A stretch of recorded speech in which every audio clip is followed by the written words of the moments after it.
வணக்கம். நான் உங்கள் குருநாதன்.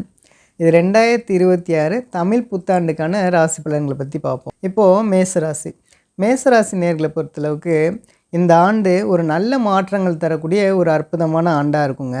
உங்களை பொறுத்தளவுக்கு உங்களோட ராசிக்கு 3ஆம் இடத்துல இருந்த குரு பகவான் ஜூன் மாதத்தில் பார்த்தீங்கன்னா 4ஆம் இடத்துக்கு வருவார். 4ஆம் இடம் வரும்போது அது உச்சம் என்ற நிலையில் குரு பகவான் இருப்பார். இது மட்டும் இல்லாமல் வரக்கூடிய டிசம்பர் மாதத்தில் பார்த்திங்கன்னா கேளை யோகம்னு ஒரு யோகம் நடக்கும். இதனால் இந்த வருடம் முழுக்கவே உங்களுக்கு பண வரவுக்கு எந்த ஒரு பிரச்சனையும் இருக்காது. நல்ல பண வரவு இருக்கும். என்ன சார் எனக்கு 7.5 சனி நடந்துகிட்ருக்கே, நீங்கள் இந்த மாதிரி சொல்கிறீங்க அப்படின்னா, உங்களுக்கு 7.5 சனி ஒரு பெரிய பிரச்சனைகள்லாம் இருக்காதுங்க. இன்னும் சொல்லப்போனால் கடந்த ஒரு வருட காலமாகவே உங்களுக்கு பெரிய சோதனைகள் எதுவும் கிடையாது. இந்த வருடமும் உங்களுக்கு எந்த விதமான பெரிய சோதனைகளும் இருக்காது. இது வரைக்கும் பார்த்தீங்கன்னா உங்களோட ராசிக்கு 12ஆம் இடத்துல சனி விரய சனியாக இருந்து என்னதான் உங்களுக்கு பண வரவுகள் வந்தாலும் கூட உங்களுக்கு சேமிக்க முடியாத நிலையை கொடுத்துக்கிட்டு தான் இருக்குது. இருந்தாலும் உங்களுக்கு இந்த வருடம் முழுக்க உங்களுக்கு நல்ல ஒரு பண வரவு இருக்கும். 2027 தான் உங்களுக்கு ஜென்ம சனி அப்படிங்கிற இதுக்குள்ளே நீங்கள் போவீங்க. அதனால் அதுக்கு முன்னாடியே நீங்கள் கொஞ்சம் தெளிவாக இருந்துக்கணும். அதாவது இந்த வருடத்திலே பார்த்திங்கன்னா நீங்கள் சேமிப்புக்கான வேலைகளை நீங்கள் தொடங்கிடணும். பொதுவாக ஜோதிடங்கிறது நம்மளுடைய எதிர்காலத்தை சொல்கிறனால 2027 நீங்கள் ஜென்மசனிக்குள்ளே நீங்கள் என்ட்ரி ஆகிறனால இப்போவே நீங்கள் சேமிப்புக்கான வேலைகளை நீங்கள் தொடங்கிடணும்.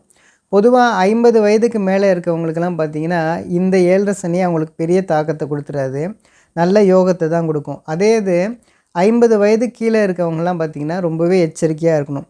இப்போ இருக்க காலகட்டங்களில் உங்களை நிறைய பேர் ஏமாத்துறதுக்கான சூழ்நிலைகள் அமையும். அதே மாதிரி உங்கள்கிட்ட இருக்கக்கூடிய பணத்தில் ஒன்றை போட்டு 10 ஆக்கிடலாம் அப்படிங்கிற கூடிய நபர்கள் நிறைய பேர் வருவாங்க. அதில் நீங்கள் ரொம்பவே எச்சரிக்கையாக இருக்கணும். இந்த ஒரு காலகட்டங்களில் ஒரு சில பேர் வேலையில் நிறைய டென்ஷன் இருக்குது அப்படின்னு சொல்லிட்டு இருக்கிற வேலையை நீங்கள் விட்டுட்டு வேறு வேலைக்கு தேடினீங்க அப்படின்னா உங்களுக்கு மிகப்பெரிய சோதனைகளில் விட்டுருங்க.